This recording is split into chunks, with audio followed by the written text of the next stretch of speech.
আমন্ত্রণ news 24 sports লাইটে আপনাদের সঙ্গে আছি আমি শাকিল আহমদ। চলুন জেনে নেই এবারের বিশ্বকাপের জন্য কেমন একাদশ নিয়ে মাঠে নামবে বাংলাদেশ। বিস্তারিত জেনে নেব রিপোর্টে। আগামী 2 জুন যুক্তরাষ্ট্র এবং ওয়েস্ট ইন্ডিজের মাটিতে বসতে যাচ্ছে টি-20 বিশ্বকাপের নবম আসর। এদিকে দেশ ছাড়ার আগে বুধবার মিরপুরে সংবাদ সম্মেলনে বিশ্বকাপ নিয়ে নিজেদের ভাবনার কথা জানিয়েছেন প্রধান কোচ চন্ডিকা হাথুরুসিংহে এবং নাজমুল হোসেন শান্ত। প্রধান কোচের বিশ্বাস, টুর্নামেন্টটিতে ভালো করবে শিষ্যরা। কোচ বলেন, আমার মতে আমাদের প্রস্তুতি বেশ ভালো। চট্টগ্রামে ক্যাম্প করেছি, জিম্বাবুয়ের বিপক্ষে 5টি ম্যাচ খেলেছি। খেলার সুযোগ দিতে পেরেছি প্রায় সবাইকে।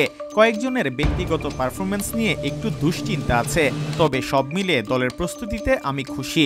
এছাড়া নিজের লক্ষ্যের কথা জানিয়ে অধিনায়ক শান্ত বলেন, বাংলাদেশের সবাই নিশ্চয়ই ভালো প্রত্যাশা করে, আমিও করি। আমার মনে হয় আমরা যদি সুন্দরভাবে ছোট ছোট চিন্তা করে আগাই তাহলে ভালো হবে। আমরা যে গ্রুপে আছি সেটাকে খুব সহজ বলবো না, গ্রুপ পর্বটা পার করতে পারলে ভালো হবে, এরপর দেখা যাবে। আশা তো করছি এবার ভালো কিছুই হবে। প্রস্তুতি ও সমন্বয় মিলিয়ে মনে হচ্ছে আমাদের দলটা খুবই ভালো, তবে নির্দিষ্ট দিনে ভালো খেলাটা অনেক জরুরি। আশা করছি এবার সবাই সেটা করবে।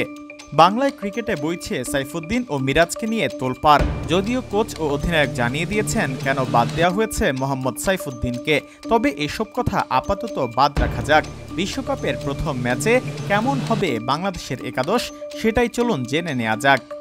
আগামী 8 জুন বিশ্বকাপের প্রথম ম্যাচে মাঠে নামবে বাংলাদেশ দল, আর তাদের প্রতিপক্ষ হবে শ্রীলঙ্কা।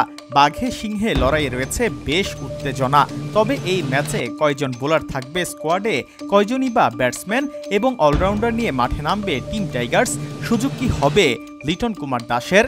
শান্তর অধীনে ভালো কিছু করার স্বপ্ন নিয়ে বিশ্বকাপের মঞ্চে পা রাখবে বাংলাদেশ দল, আর তাই প্রথম ম্যাচে শ্রীলঙ্কার বিপক্ষে কেমন হবে বাংলাদেশের স্কোয়াড সেটাই দেখে নেই।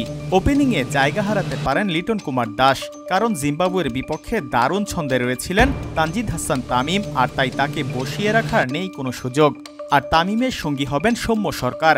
3 নম্বরে ব্যাটিং করবেন ক্যাপ্টেন নাজমুল হোসেন শান্ত।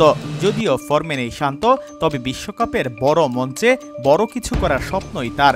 4 নম্বরে দেখা যাবে সাকিব আল হাসানকে। ব্যাটে বলে দারুণ ছন্দে রয়েছেন বিশ্বসেরা এই অলরাউন্ডার। 5 নম্বরে দেখা যাবে এ সময়ের বাংলাদেশের মিডল অর্ডারে সেরা ব্যাটসম্যান তাওহিদ হৃদয়কে। 6 নম্বরে ব্যাটিং ও উইকেট রক্ষকের দায়িত্বটা পালন করবেন জাকির আলী অনিক, এবং 7 নম্বরে বাংলাদেশের আস্থার জায়গা বরাবরই মাহমুদুল্লাহ রিয়াদের কাঁধে।